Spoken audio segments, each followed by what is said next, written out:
Hi everyone and welcome to Husqvarna Tree Talks, hosted by me, Ingrid Ekström. And me, Jen Simmons. In a series of episodes, we are going to talk about different topics around the tree professionals. And why are we doing this, Gent? Well, it's because we at Husqvarna have absolutely dedicated ourselves to spreading as much knowledge and information as possible to help our arborists and tree care professionals and foresters around the world advance their industry. So today is just one step in that journey for us. And in this episode, we're going to meet Dan Holliday, an arborist from Canada who's been a professional for many years. And he's going to share his tips and tricks around the topic work techniques. Yeah, Dan, through his years of being an arborist, has learned how to challenge himself in order to find the best and most efficient ways of working. So I think we're going to get a little bit of a taste of that journey that he was on, and how he does that process and how he has the mindset of finding more efficient ways of working every day. Dan is on Instagram. We ask everyone to follow him. He's Climbing Arborist, and I think you'll learn a lot more by following Dan there. Also, we'll have Jo Hedger with us today. Jo Hedger is one of our H-Team ambassadors. She's also a certified arborist. She's a business owner, but she's also a world champion climber. So we're going to hear from her. And we're going to hear about her journey as well, not only for herself, but for her team on how they become more efficient in their daily work practices. Really interesting. But first, before we go to Dan and to Jo, you've been working within this industry for a long time. What have you picked up around work techniques? I think the most amazing thing to talk about from that perspective is how diverse work techniques are for the arborist community and the tree care community. You have to know not only about tree health, plant health, how to really care for trees and care for the urban forests, but you also have to know how to operate equipment like chainsaws, chippers, things like that. You have to be almost a mechanic on site when you need to service the equipment if necessary. But you need to know how to climb. You need to know how to rig heavy blocks of wood from height. You need to also know how to work around high voltage power lines. You need to know about aerial rescue in case you need to help someone in a tree. And you have to have absolutely mad knot tying skills, which is something I have never actually learned myself. But it's quite a diverse and quite an amazing community of professionals. But enough from my perspective. I think we need to hear from a true professional, and that's Dan. We'll turn it over to you, Dan.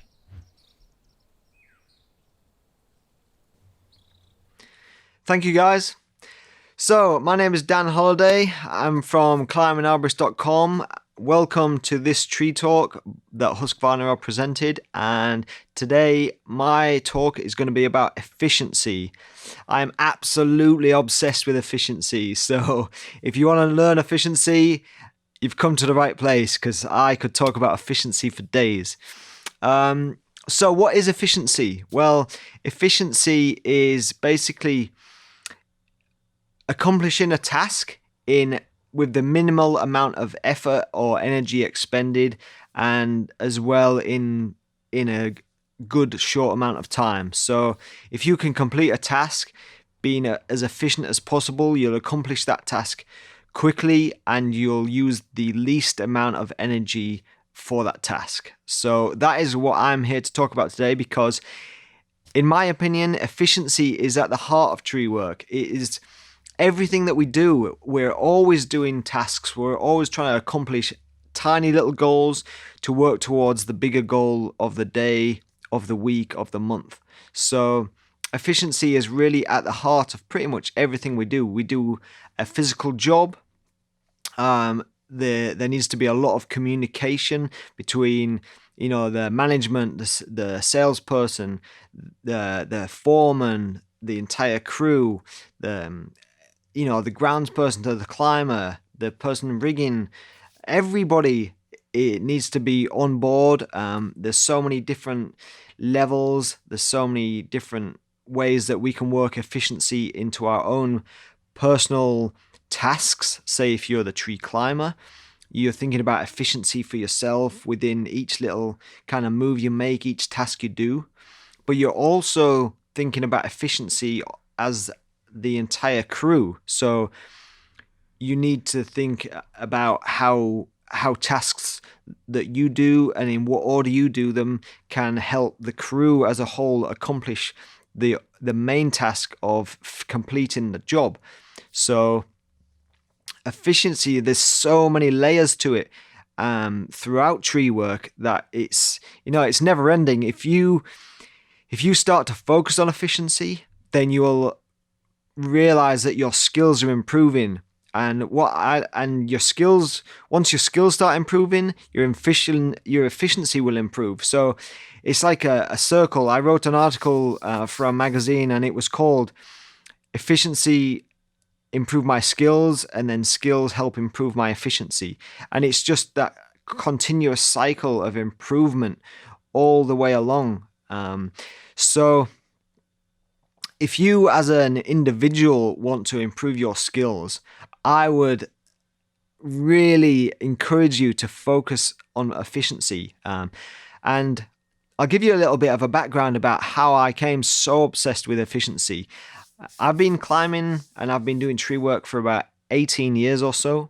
And after about I'll say about 6 years ago. So after about 12 years or so, I really felt like my skill level as a climber had really stagnated. It just, I wasn't feeling like there was any improvement whatsoever. And that really annoys somebody like myself, because I feel like I always want to be learning. I always want to be improving.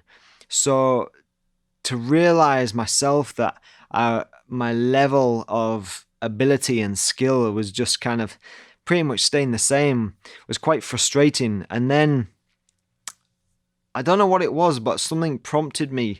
Oh, I do know what it was. My climbing prompted me to focus on efficiency, and that was through working safely. So working every part of the tree with 2 points of attachment, using a chainsaw, 2 hands on the saw at all times. And I was like, right, how can I improve my efficiency while working as safely as I possibly can?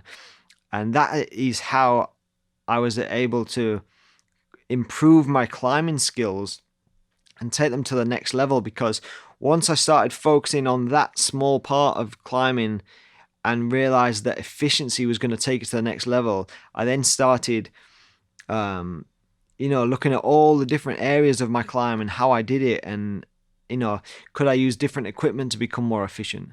Could I use different points on my harness to store equipment more easily, to make movements smaller and easier and quicker? So I started analyzing every part of my climbing, but then also every part of the tree crew as a whole, to realize, right, now every time I cut up like a trunk that's laying on the ground, we always put a tarp on the floor to catch all the sawdust, like every time. And that's become a real habit now. All the guys that work on my crew, we all know, it's just instinctive that as soon as we come to start cutting up logs, we're going to put a tarp down, catch all the sawdust, and that is going to save us 15-20 minutes of cleanup at the end of the day. So it means that we get back to the yard 15-20 minutes quicker, and that's just by that one simple installation of a tarp next to the piece of wood. So if we're doing lots of little pieces all the way through the day, the entire day is going to flow much easier. Everybody is going to be on the same wavelength. Everybody is just going to know the next step to take before we get there. And so we're going to come into less problems. We're going to have less accidents due to stress, due to frustration, because the work site on any typical day now, I feel like I've created an environment where everybody knows their own tasks. We'll always have a site meeting at the beginning of the day, even if it's a really short one, because it's a simple job. So really simple jobs, short little site meeting, everybody knows their task on the job, which is absolutely key to efficiency. Everybody needs to know what their task is. So I've kind of developed, or I haven't developed it. I've implemented in these site meetings on something a little more complex, where there's various different tasks of the day. 2 or 3 different trees to be pruned, maybe 2 climbers in a tree. There's a little bit more to think about. We need to figure out what order is going to be the best way to complete the tasks in. And then sometimes you get a really complex job. There's a lot of rigging going on. There's a lot of targets to protect. There's a lot of things that could be damaged. And we need to use things to protect windows, and all this needs to be set up before we start. But what I found is that doing those kind of things and setting everything up at the beginning of the day for the crew, it might take 15-20 minutes at the beginning of the day, but that's going to definitely save you way more than 15-20 minutes by the end of the day is completed, because we're making a plan. And for efficiency, having a plan is absolutely key. It's key for a crew. It's key for an individual. So if you're the groundsman, you need to know the plan of the job, but you also need to know your individual tasks and plans for yourself, so you can be as efficient as possible, making the team as efficient as possible. As a climber, you need to know everybody's tasks, but you also need to know exactly what you're going to do, and you need to pre-plan. When it comes to climbing, planning ahead is really what improves your skills. So I noticed that I was kind of climbing in the moment and doing the next task, thinking of just the next task. And I would get there, I would to complete that task, and then I'll be thinking, right, what's the next task? Whereas now, and over the last few years, and what I feel has made me such an efficient climber is I think like 5, 6, 7 steps ahead. And when I've thought that many steps ahead, you already know what's happening. You know when you need your groundsman, or you know if you're going to need your groundsman in 5, 6 minutes, and you can communicate that to them. And another thing that helps efficiency even more for me and my crew is we use their Bluetooth communication headsets, and that means that we can have a conversation and we can talk through things before 15, 20, 30 minutes before we even need something to happen. We can already be talking, planning out our next moves. And so all the equipment's there. Say if we're rigging, the rigging equipment's at the base of the tree 20 minutes before we need it. Or, I can say I'm going to need a bigger saw in the tree. And so that's already been fueled up, and the lanyard's been put on it, and it's ready to go. So that when I ask for it, the grounds guys or girls don't have to, say, 5 minutes, I just got to fuel it up, got to run to the truck, got to do this, do that. So efficiency is just like every single move that you make on a job site can be an efficient move, or it can be an inefficient move. And those thousands of little tiny tasks and moves you make on the job site during the day, that can lead to like 30, 40, 50 minutes at the end of the day being saved. And it's what makes it's what can make your company work to the highest possible level, provide the highest possible service that you can, or is that standard going to drop a little bit because the guys and girls on the crews are starting to rush a little bit towards the end because they see the end of the day is coming, they want to get home, they're tired, and standards start to slip, quality starts to slip. There's so many things that can be affected as as energy levels start to drag, as morale starts to drag. But if everybody's working efficiently and the whole job site is flowing, then productivity is going to be top. The quality of your work is going to be tip top. Like the energy and the environment that you're working in is going to be so much better for so many days of the year than if you're not working in it efficiently and you're doing things and you're having to redo things because you're not doing it in the most efficient way. So I'll give you a couple more examples. When I'm choosing equipment, I decided after experience of climbing on the zigzag, which I love, I don't ever use it now when I'm blocking down, because the zigzag is so good at tending. If I'm using it when I'm blocking down a trunk, it will keep tending all the slack, and so it's always tight. And sometimes I want it a bit slack, and so that's like one tiny bit of efficiency that I do when I'm climbing. Another one is when I'm using my lanyard, where I might have used my lanyard for a second point of attachment for making one cut on a branch. Now I look, right, where's the best position I can put my lanyard to make 15 cuts, and so I'll locate a branch or locate a stem where I know it's going to give me the maximum amount of reach for so many different branches that I don't have to keep putting my lanyard on, taking it off, putting my lanyard on, taking it off. I can put it on one time and make the maximum amount of cuts I can, because I've thought ahead, I've pre-planned.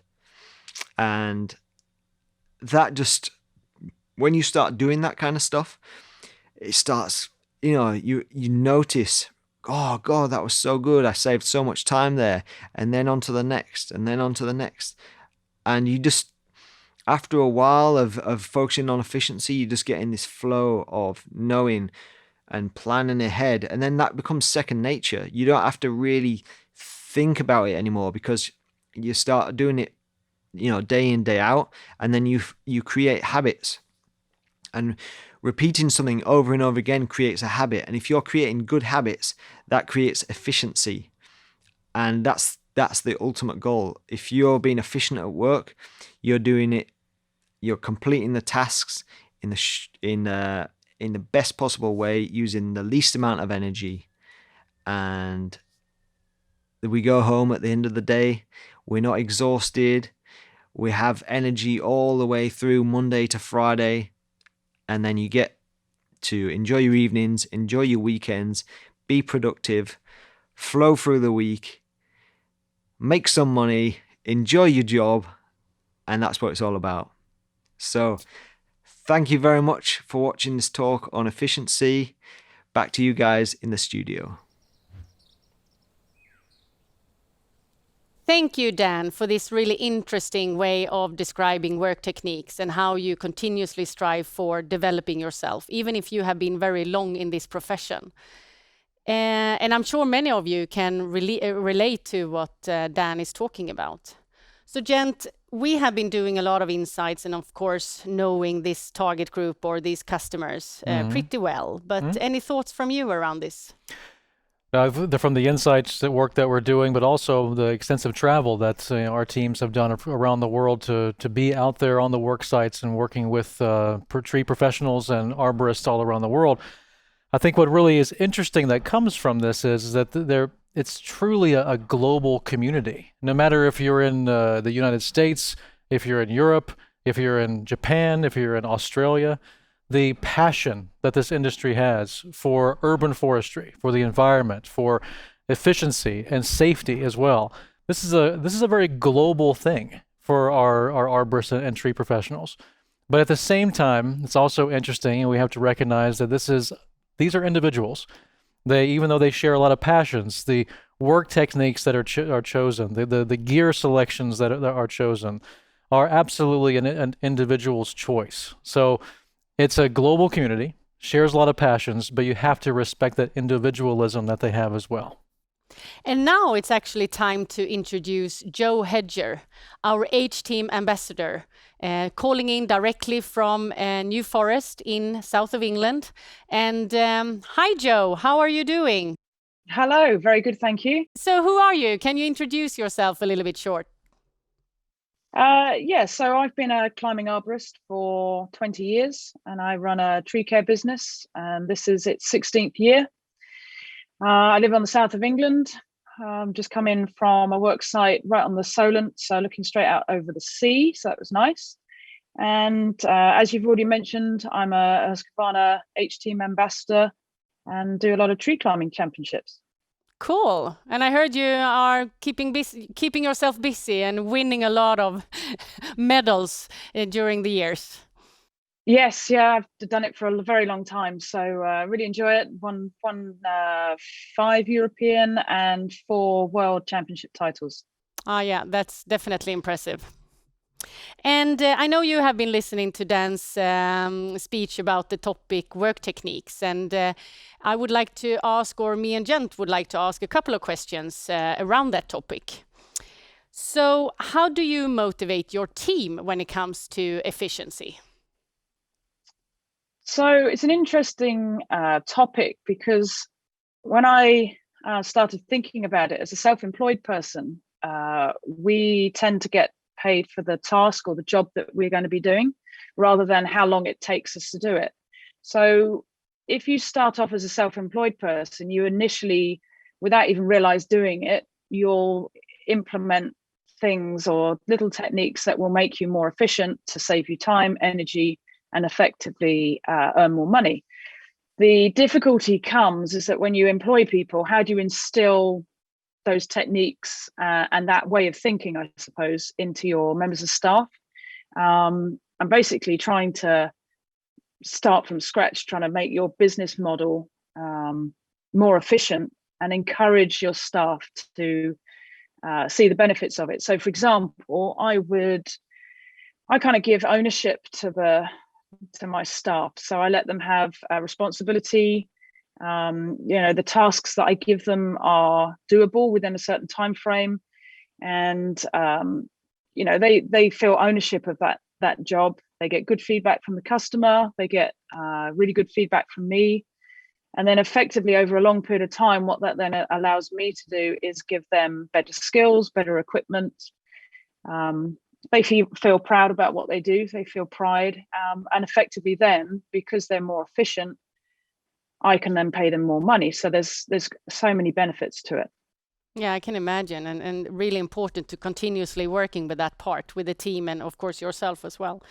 How do you make sure that efficiency doesn't become a workaround for safety, which I know is super important in your work?